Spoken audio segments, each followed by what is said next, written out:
Good morning or good evening, everyone. I'm leaving out afternoon because this will either be coming out Sunday match day or Monday morning, as it's a long weekend in Canada and Brian is enjoying something we're not at the moment. It's something called a summer. So it is time for anger management. That means me and Jonny together again. Jonny, how are you, buddy? I'm fine. No anger at all, actually. It was pleasure. Well, it started pleasure. It just ended. The day ended not so pleasurable, but I had a little bit of solace. It was quite funny, actually, because I was watching the Arsenal City game, and I was watching the game, and then the commentator says, strange fact, he says only once in the last 11 years has a team won the Charity Shield and actually gone on to win the league. And I'm thinking, oh my God, does that mean no? And then literally, as I'm typing out the tweet, Arsenal had the luckiest goal ever. I mean, it was like, I think it was the last kick of the game, whatever, almost the last kick of the game, and they scored. And I said to my son, Arsenal are going to win it. Right, I've just done the tweet. Arsenal are going to win it now for sure. They're going to win on penalties, so they have. So that was the sort of the saving grace of seeing them. Obviously, I turned it off because I don't want to win, but it was a very good day. It was a sort of a mixed day. I think the football was very good. First half was there. Second half was exceptional. In fact, in every game that we played this season so far. First half, second half, great. I heard that Ange, gave them all a bollocking after the first half. But then the question then quickly sunk back to the same bloody question. Is he staying? Is he going? We need closure now. We just, not just me, everyone wants closure on it. If you're going, come on, Harry. Just tell us. If you're staying, amazing. Look what happened today. Look what happened today, right? Exciting stuff. You could be part of this, right? Why do you want to go to Germany? If you go to Germany and you win the Bundesliga, you have not elevated yourself. They've won the title 9 years in a row. Winning it 10 years in a row is not going to make you Harry Kane superstar. The only thing you can do to make yourself and elevate yourself to a higher plane is for Bayern Munich to win the Champions League. And I personally don't think, even with you in it, mind you, they've got Kim, I don't think that that's a Champions winning squad. I might be wrong. Well, we'll find out in the season, but we're going to get back to anger management, where we're talking all about Tottenham's 5-1 win against Shakhtar Donetsk. I don't know why, but I almost said Dinamo Zagreb. No idea why, but it was, I can assure you, Shakhtar Donetsk. So as people will know the drill, we're going to start with the negatives if we can find any. Jonny, I'm going to be open and true. I'm going to be open and true to form.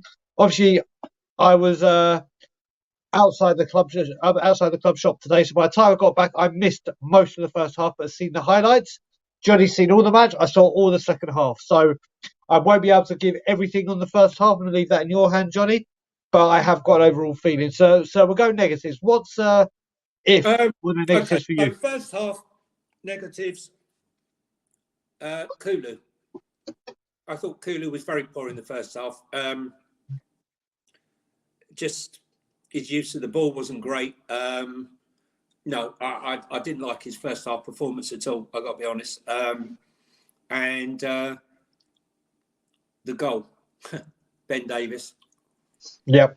I think that was about it. I mean, we had lots of possession, but yeah, I thought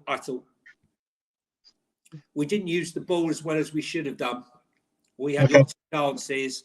It was all a bit congested. It wasn't terrible. In fact, I would class it as a frustrating first half. The negatives, that would be my negative.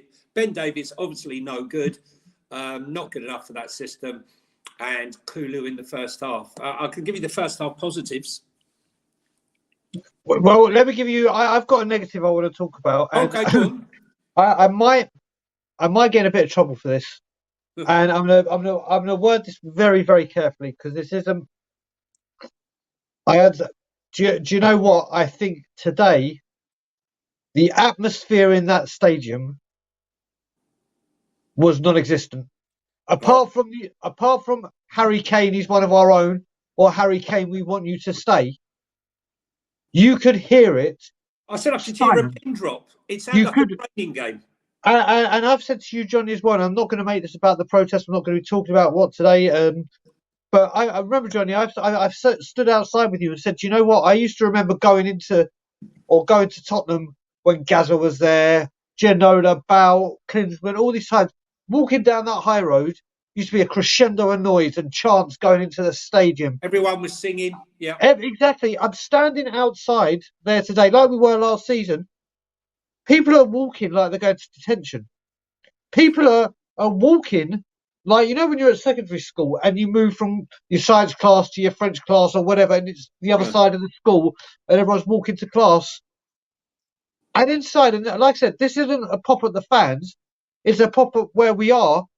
Apart from Harry Kane, he's one of our own, or Harry Kane, we want you to stay. I heard a few kids shout out, "Come on, you Spurs!" trying to get Yeah. anything out there. It's not existent in there, Johnny. Well, I actually said you could hear a pin drop, and I got a tweet in our group. I won't say who said it, that said, the atmosphere is great. I don't know what you're listening to. Well, I'm sorry. I was watching it. Unfortunately, I couldn't go today. So, I mean, it's one of the few games I've missed in God knows how many years. But yeah, I was upset I didn't go. But then the atmosphere was shocking. Shocking. It Especially in the wasn't. first half. It got better Yeah. in the second half, but so it should. We scored 4 My goals. God, you're saying it got better in the second half. I saw the whole second half, and that's what I was talking about. Well, Bloody hell. the first half was worse. Oh my God. The first And oh half my was God. definitely worse. I thought it was And, a and, training game. and yeah, like I said to people, anyone that's watching this, if you went at anything, I am not having a dig at you. I'm just saying this is the environment that's been created. Um, You know what? You know what, Brian? When you get a survey being done by the club asking you, oh, how do you think we can make a better atmosphere? Why didn't they yeah, ask that when they were building the bloody stadium, right?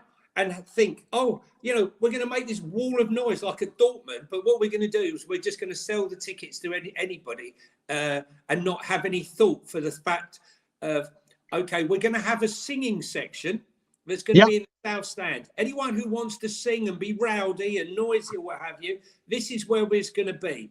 So all the people that maybe were in the east or in the shelf, or they want to be in the north stand or whatever, think, you know what, I want to be there.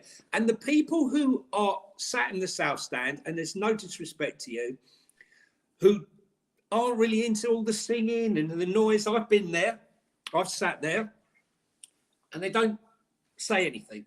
They don't make any noise. They don't get rowdy. They just sit there. Okay. That's them. That's up to them. But they should be sat in a section where that sort of takes place. yeah. And asking us, they're going to bring the drummer back. Okay. The Spurs are the ones that got rid of the bloody drummer in the first place. Okay.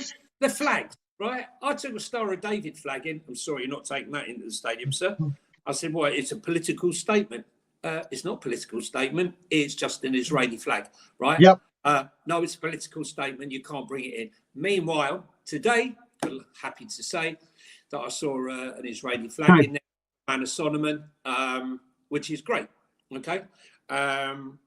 It's just the same if someone wants to come in and we get Tarami, the Iranian, and someone wants to bring an Iranian flag in, let them bring it in because they're supporting that particular player, right? Correct. But the atmosphere, the club should not be asking how we can rekindle the atmosphere. What will rekindle the atmosphere is a bond between the manager, the players, and the fans. We've lost it over the last, since Poch left, basically. Since Poch left, the atmosphere, the bond has gone. There's a division, not just between the the management and the board and the fans, but between the fans themselves. And I think, great football that we saw today. Yep. Might bring that back. Hopefully it will. Yep. And you know what?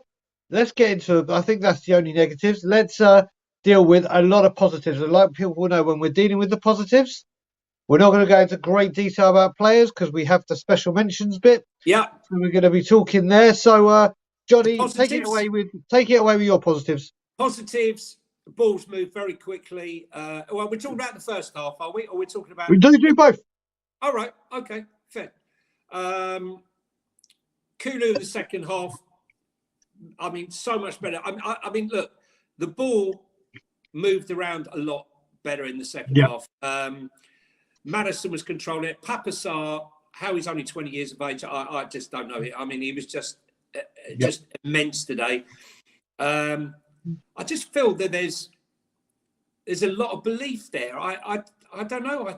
I think we've had progressive players, naturally progressive players playing pragmatic football that was alien to them. And that's why it didn't. And I think they're trying to find their feet again. It was all positive today. I think it was all positive. Obviously, the defence is there, right? We all know it. Let's not kid ourselves, right?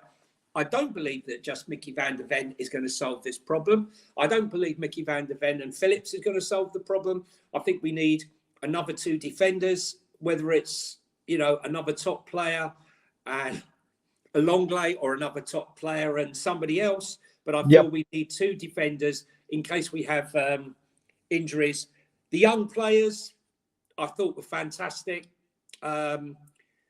I've got a special mention for Scarlett's goal there. I mean, we're trying to talk about not individuals here, which is very difficult. But I thought it was all very positive. I thought Ange was positive. I loved Ange's comment today, funny enough, about... we're going to speak about Ange at the end, remember? So leave that till the end. I'll just take over with what can I say? Do you know what? It looks like the players are actually finally happy to be playing football again. That's what it does look like from me, because we've had to play, whether they were better managers than we have right now. Obviously, with Conte and Mourinho, their record speaks for itself and what they've won and what they've achieved. But you could see the frustrations, and I'll put Nuno in that as well. Not with what he's won, but I mean the football since Poch. But you look at it, and they just look like, I can go out and express myself. I can go out and do this. I can take that risky pass. I can, with no, and I will say, one thing I will say about Andrew, we'll get into more to it, I could hear him yelling constantly, but it weren't yelling as in micromanaging. It was like, go get him. It was positive. It was lovely to hear. But don't pass backwards. Yeah, like you said at Celtic, it just looked, that second half, again, I think we've seen more. I keep joking with you every time we go on. So I think we have more attempts on goal or possession than we did in the last 3 months of the season. Well, that's just shown you. Listen, Shakhtar weren't at their peak. They weren't. They are a big force. But in they a weren't. Positive, in a positive, sorry, I didn't want to interrupt you there, but they've had a full pre-season, and they're 2 games into their season. Yeah, there's that. So from a fitness point of view and a match fitness point of view, yes, I mean they are ahead of us. But you're right in saying that they weren't brilliant today, Shakhtar. Yep. And you know what? Now we're going to get into special mention, and I want to go first because I'm going to say someone, and I've been meaning to say that. I didn't want to forget it, and I had forgotten it just till we got up there. So the first special mention I want to actually give is to our new number 1, Vicario, who has come under a little bit of scrutiny, like 4 attempts on goal at him, 3 goals. Obviously, the header. But in the second half, he made an incredible save to tip it over the bar. And not just that, what I did love, probably even more, was when he came out and grabbed the ball on the floor, when he made a dive to claim the ball, which easily could have gone down for a penalty if you time those kind of tackles wrong. And for someone that's coming for, I don't know if you want to call it stick, but scrutiny, obviously, he's got big gloves to fill. He's got a lot of pressure on him, like anyone coming in after a keeper that's been as predominant. People are waiting for him to fail, I think is what you're trying to say, because we didn't buy Raya. Yeah, well, do you know what? I was one of those that went absolutely nuts when we didn't, and the fact that he could be going down the road, well, that's a different show. Yeah. Um, but do you know what? He's come into a bit of criticism for those performances, and obviously he didn't have his defence. You can't. But I have to say, seeing that save that he What tipped a save. over, and it was incredible. So he gets better with the replays, and then that's rushing out and claiming the ball, which easily could have been a penalty. I want to give him special mention number one, ironically, for our new number one. What do you think of Vicario yesterday? I Today? thought, I'm like you. Our fan base seemed just ready to kill all the time. I thought the funniest one about Big Vic was the West Ham game when people came on and saying he was absolutely crap and he was to blame for all 3 goals. I had loads of people, he was shit for it. Hang on a minute, Big Vic wasn't on the second half. What do you mean? No, you were watching the game. You just slagged him off and accused him of being a fault for all 3 goals, and he didn't play in the second half. That's what you're dealing with, right?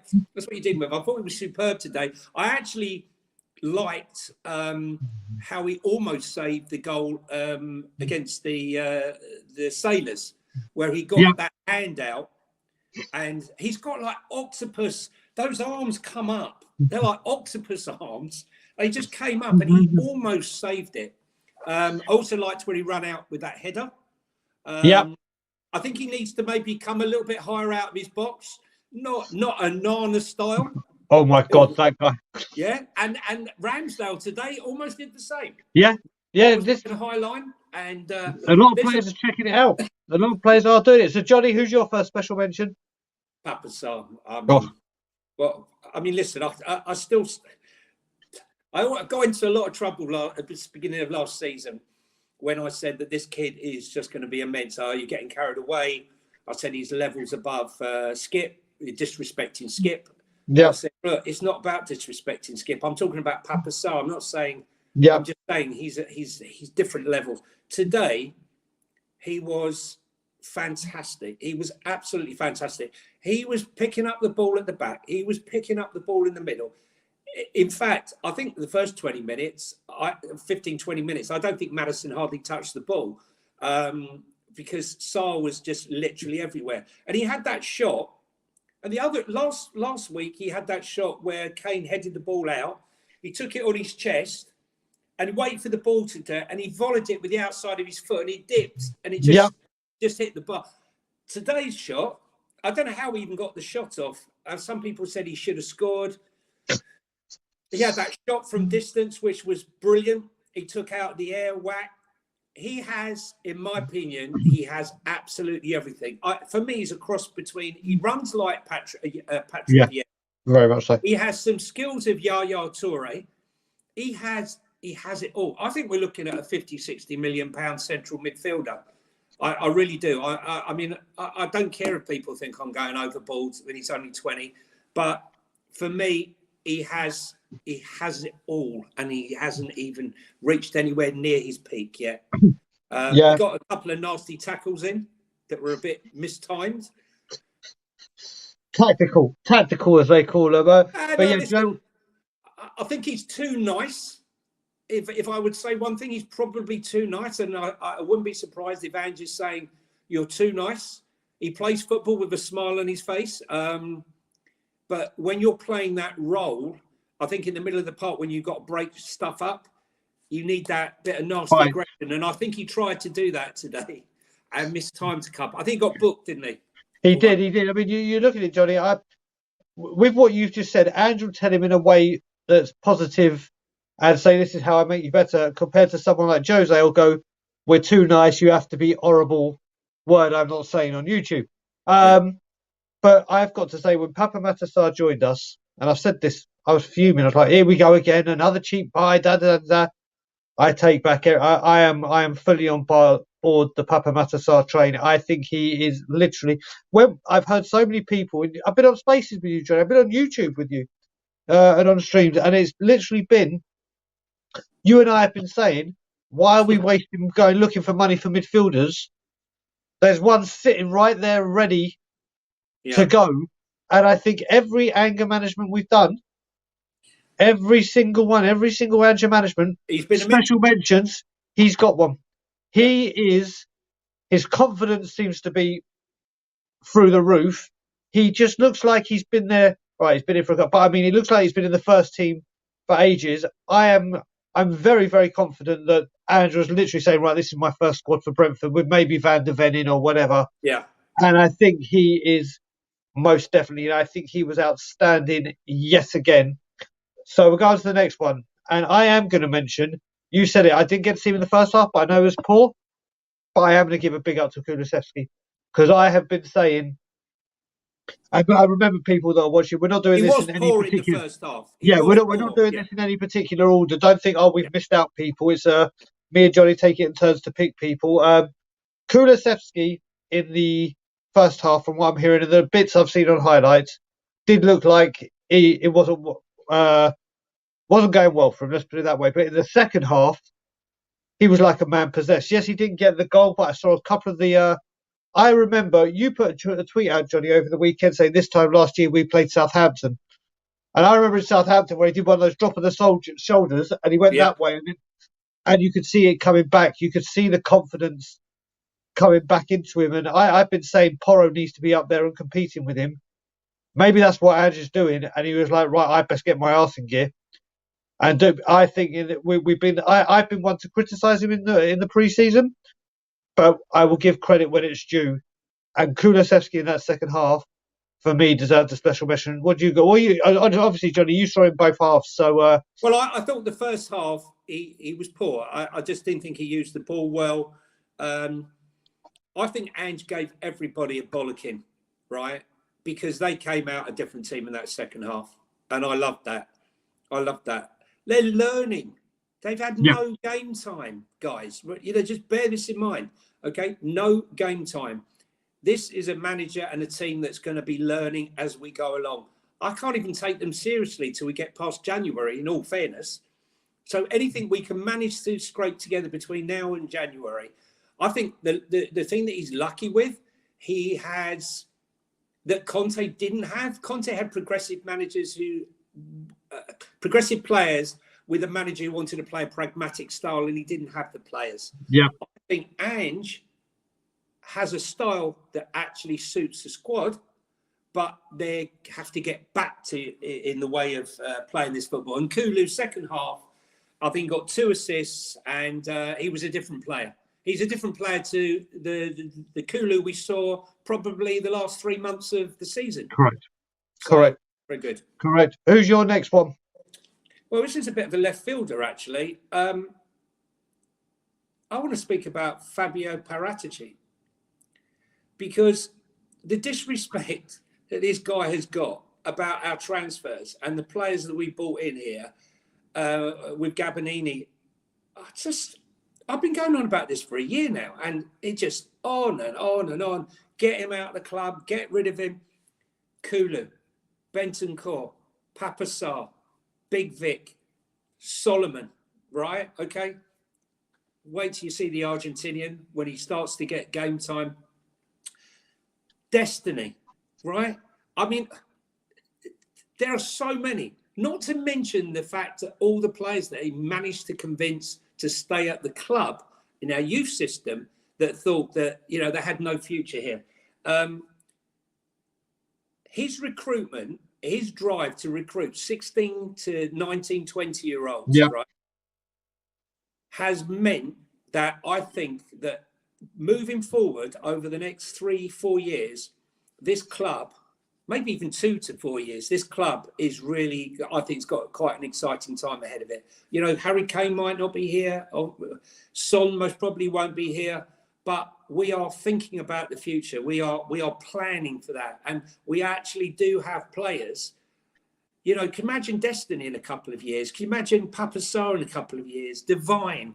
I could go on. I'm not going to go on, but I wanted to give a special mention, because when I looked today and I saw some of the players that were out there today, I'm not going to give them kudos for Scarlett, but they're just players there that he's brought in, and they've had a major impact, and are going to have a major impact on this club moving forward. Yep, I agree with you. Like I said, I think what Paratici has done in the back end of Tottenham Hotspur is more important than what he did because he was Correct. building and getting Correct. the template and The the blueprint infrastructure. set up. Exactly. And that he does deserve credit for. And like you said, Brian Hill, and obviously there's a couple of, we'll talk about that another day. But yeah, I agree with when you look at it Well, on people are on going to the pitch. say Richarlison. People are going to throw at me Richarlison. Okay, Yeah, if you want to pick out your one or two, right, I accept that, right. But if you're looking at a broader spectrum and yeah, you're looking across the board, right, he has brought in some fantastic signings. You know. you're right. You're right. I've got to say, and you know what? Talking of new signings, it's time we talk about one, and his name is James Maddison. Yeah, wow. Do you know what? Some of his movement, some of his just that link that we have been missing since Ericsson. Um, Desperate. he was some of his passes. It just looked like where we were struggling last year and so static to get forward. It's like, where can I go? What do I do? Where he was just there. It was like, give it to me. I'll take the ball. I'll get us go. I was. I think that. I think we all know the huge thing with James Maddison is when he gets an injury, it's never like a little knock. It's out. I'm out for a month, 2, 3. And it takes a while to get going again. Exactly. And I think if we see and keep this man fit, we have got a unbelievable player on our side. His shots that he was making room for, I mean, I've got to say, Harry Kane. We're going to obviously have a big talk about him or his performance. His performance we'll speak about, but the it was a good header for the second goal. But what a ball! What a ball from James Maddison was absolutely exquisite, and I was delighted with his performance. What about you, Johnny? Well, the ball in for Kane was superb. The beautifully flighted ball. The one I love, though, my favourite ball, I think, was the one with the outside of the foot that he put in Son. I got to say, I know we're on positives here. I think Son's lost a yard of pace. There's something not quite, or it might be he hasn't had the match fitness. I'm Exactly. going to put it down to that and hope that's that. But I'm telling you, that ball with the outside of his right foot that curled in, that puts Son through, a fit Son buries that, and that's a goal. That's that. Yeah. We would have all been going, wow. The cross was unbelievable. Some of the winning the penalty, his quick feet to win the Yeah. penalty. Some of his dribbling in that first half, towards the end of the first half, and in the second half, he was controlling it. And what I quite liked is in the first half, I felt Harry Kane again, although he made some fantastic passes, was dropping too deep. Right? Harry needs to play on the shoulder. If Harry Kane plays on the shoulder, like Kygo does at Celtic and Yeah. others, I think that Harry Kane and Maddison will both smash their record goal-scoring numbers. I really do, between the two of them. Yeah. Forget your Son and your Kane, because I just think second half, Maddison had much more space. He didn't seem congested for him, and he had a lot more freedom there. Kane was more playing on the shoulder, and he scored 3 goals in that second half. So I think that said it all, really. Well, there we go. That's James Maddison. We'll do. If you got anyone else, or should Well, we go I have. straight to I've Kane? got. I was just going to say. I thought two quick mentions. Go on. Right. I thought Destiny was very good today. Yeah. I mean, he's still very raw. Got a lot to learn. Going forward, fantastic. His pace is going to get him out of trouble, just like Kyle Walker. His pace got him out of trouble. That left-hand side is going to be so pacey between him and Mickey van der Ven. We're not going to have anything to worry about. And another special mention. I don't know why he gets so much grief. Højbjerg, in that first half, was spraying the balls about. He was mopping up constantly. And when we were on spaces, half-time report, we're 1-1, right? What's the first 2 things people came on? Don't know what Emerson's doing. Why is Emerson in that? Emerson didn't do anything wrong. Emerson and Højbjerg. It's like if we're not winning, those are your two go-to players. I didn't Yeah. think Emerson did anything wrong today at all, apart from one Didn't. no-looky In my pass. opinion, he didn't. He did one of those no-looky passes. I'm sure it will find its way onto social media at some point. But I thought Højbjerg did what he was meant to do, drop into that hole. At Denmark, he plays further forward. He plays an attacking player. But Ange-r's asked him today, I want you to play deeper and scoop up. And that's what he did. And if you look back, some of the long-range passes, I think he made one mistake in the second half after I said, sod's law, just as you said, you think he's actually having not a bad game. He makes a mistake. But and last but not least, I thought Dane Scarlett's finish was fantastic. Yep. And just before we get on to Kane, I have to say, I agree with you both. Højbjerg is when the first 2 seasons there is my favourite player. I've said we've got a bit too sentimental now, and if there's a player that can come in and do better than what we have, whether it's your favourite player or not, that's what we should be doing as a club. I don't understand all the grief. I was talking to Ben Daniel from We Are Tottenham TV before we were doing this, and we were having a talk, and we're like, do you know what? Everyone, Romero as well was good today. You got Romero, Emerson, and Udogie, and I think Emerson and Udogie, from what I've seen, look like the partnership. Like you could obviously have Spence or Porro there, or obviously it's Emerson all the way. These two, yeah, I think with Van der Ven in there, and then or if another defender comes in, whoever, I'm happy with that. I'm happy, and what I don't get with people with Emerson is you're bitching and moaning last season, and I was one of them to begin with, and then after the Fulham game onwards, I changed. No, you weren't. Nick weren't. Nick Barishorn and my mate, good old mate Cody back in Canada. I've championed him from the off, man. He's a but that's the thing. You look at it. He was bought as a right back to play in a right wing back system. Now he's going back to what he does best, and he's got the confidence. I think I think he's our number 1 right back right now. I'm not going to. I don't. Did you see the ball he won? Sorry, Brian. Did you see that ball when he ran into him to set the ball in their half? Right, he jumped up and won the ball. I've heard his leg was so high to win the ball. He then tried to get tried to play a 1-2 with Harry Kane, and the guy got a fantastic block in at the death. What did I get on my thing? Useless. Can't even score. Hang on, the guy just come flying in, right, and got a fantastic block. Not how he won the ball to set up the chance in the first place. I think there's a lot of hate. I'm hoping it's dissipated a bit. He's got a little bit of a cult, following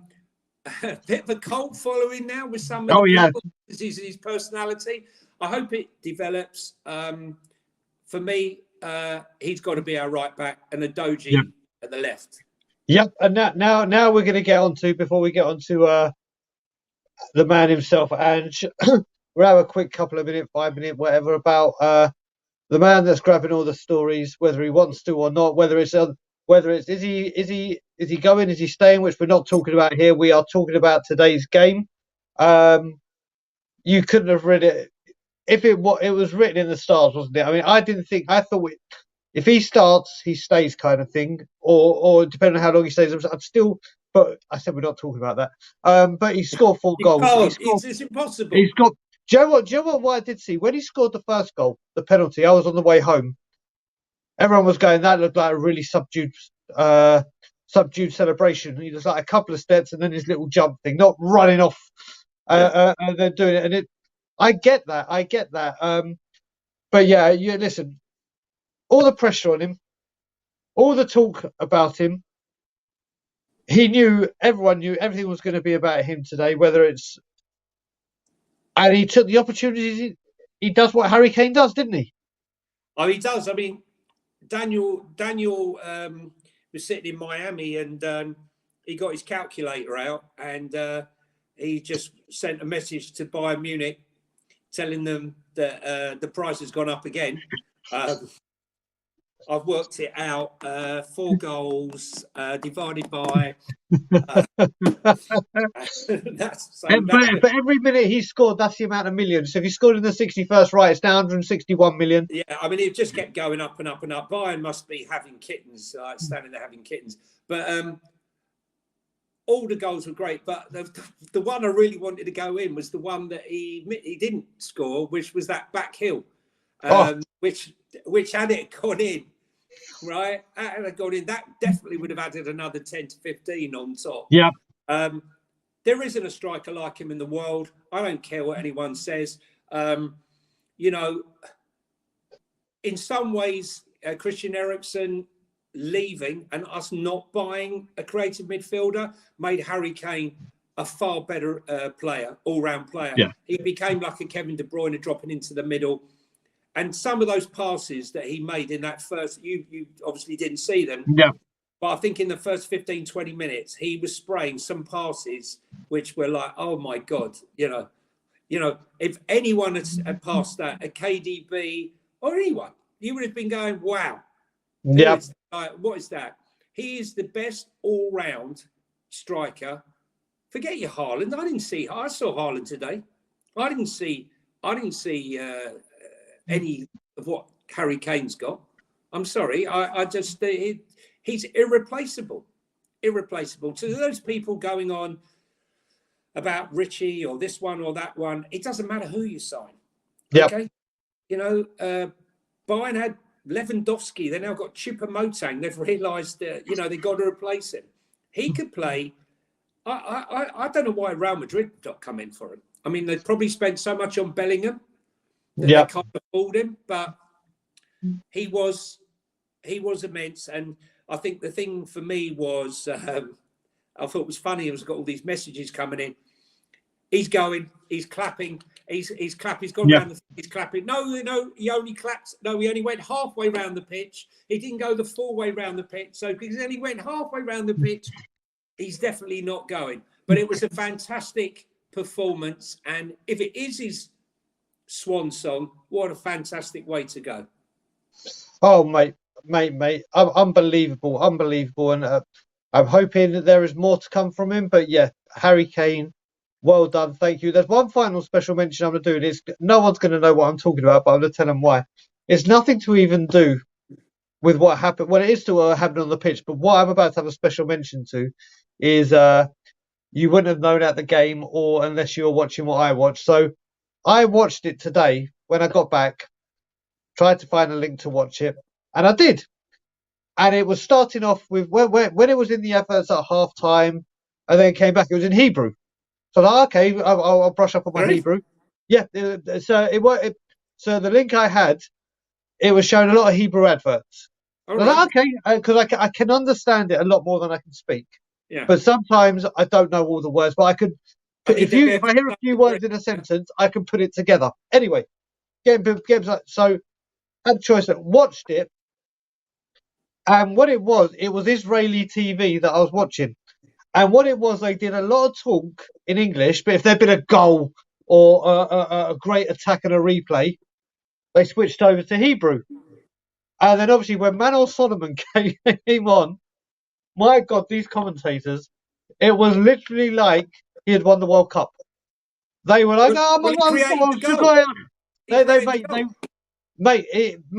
you should hear, it was like the English speakers went away.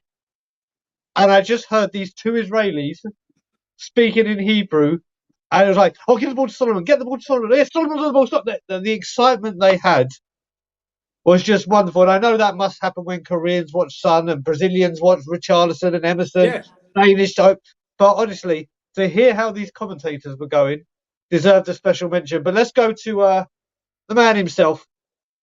The name this show is about, Ange-r management. Let's go, Johnny. What did you think about Postecoglou today? Well, I think he made his point clear in the second half. He wasn't happy in the first half. He kept them behind, right? He gave them a bollocking. They came out and they did what he told them. And there's the result. Now, I think when someone gives you a bollocking and you go out and you do what they tell you and you get the positive result, psychologically, I think with the players say, hey, you know what, right? Because we've been on a training ground. We've been training for ages, you know, all theory in essence. You know, it's like you know, when you're training to do something and you go out into the field and you're on your own to do it. So I think that when he's told them that and they've gone out and they've got the result that they got, the football in the second half was on another level to the first. Yeah. I liked what he said about Bayern Munich, because no one at this club has had the balls. Someone should have come out. I don't care if it was Levy, I don't care who it is, should have come out and declared, we are Tottenham Hotspur. Harry Kane is under the management, okay? He's under contract at this club. He's got 1 year left on his contract. Have some freaking respect, okay? You want to do this business, okay? Do it properly, right? Not using the press. And someone should have come out. So I really liked what Ange said today, that they shouldn't be making comments. If he was manager, he wouldn't be making comments. But it's up to them, right? That's up to them. But inside, I think he's seething. Oh, Jonny, I mean, I've seen that. But they're talking about, I've watched it, and it was like, listen, I wouldn't talk about players that were completely under contract, but hey, I don't work and I'm not Bayern Munich's manager, so they do what they want. Listen, when he came, I was on board, sold. Wasn't everyone knows I wanted Thomas Frank as number one. I'm loving this man. I am absolutely loving this man. Like I said at the beginning, you could hear him speaking passionately and encouraging, not bemoaning or screaming and micromanaging. The players look, like I said, they're enjoying themselves. We hear it on the training ground that they are enjoying it. And do you know what I really like today? That obviously he knows it's a week before the season starts. He needed to give his players minutes. He kept those players on like the 70 minutes, the 80 minutes, not just, right, we're switching at half time so I can look. He was like, right, this is what I see going forward. You need to start playing a bit more. And obviously we had the cancelled game. Like you said, I mean, we were called second half Tottenham under Conte, but it was different football, whatever. We seem to come out. There is a difference at the moment, and maybe until we get our fitness, that may be the way. But what I think we can see is those players are responding to him. And we heard James Maddison saying the players have bought into what he's doing. I am very excited for the Ange Postecoglou era. I'm very excited by the way he conducts himself. And I think you're seeing it on the pitch, aren't you, Jonny? I think so. And I hope we're not a stepping stone. Look, I'll be honest with you, right? I didn't actually like Ange because I'm a Spurs and Rangers fan. I lived in Glasgow for a little while.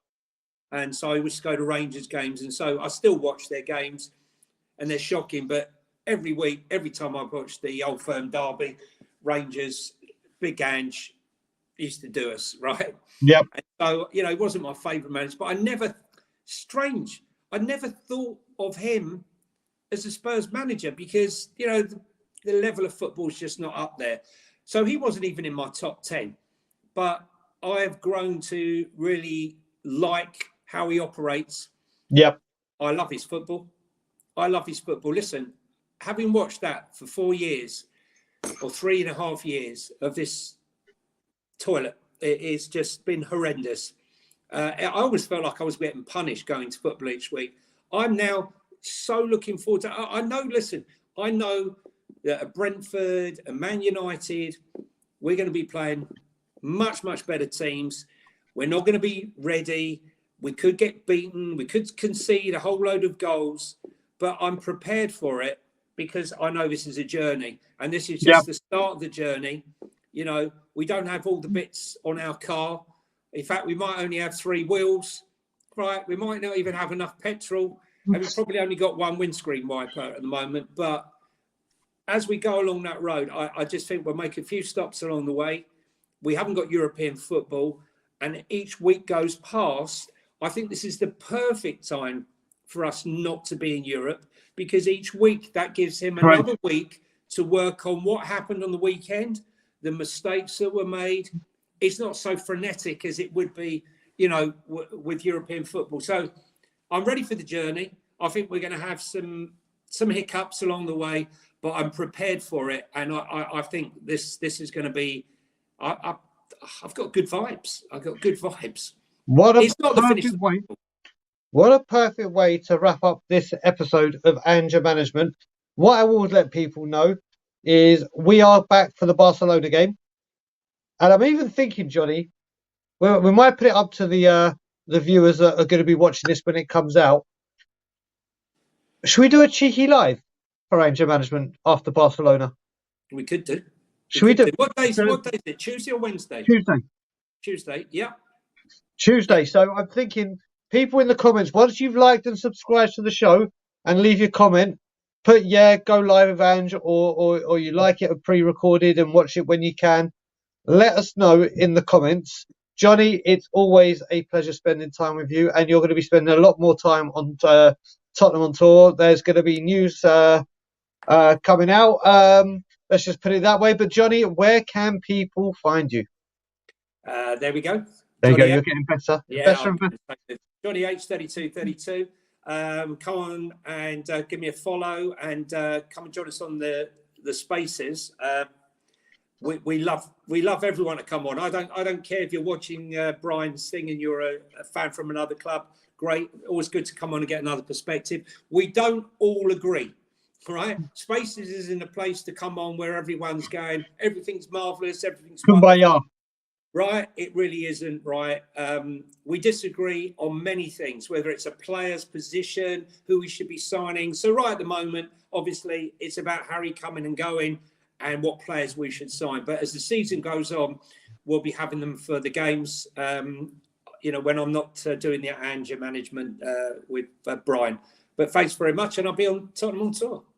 Exactly. Well, guys, listen, hope you enjoyed it. This is the third one out of 3. It could have been 4 out of 4, but obviously we had a monsoon going on, so we couldn't really avoid that. But we will be back for Barcelona. Then the real work starts. The Premier League starts, where everything matters. So please get over to Jonny. I always do it that way, as Jonny, and come onto the spaces. And obviously, you know where you can find me. Like, comment, share, subscribe, and I'm just getting the music ready. And as always, Levy out.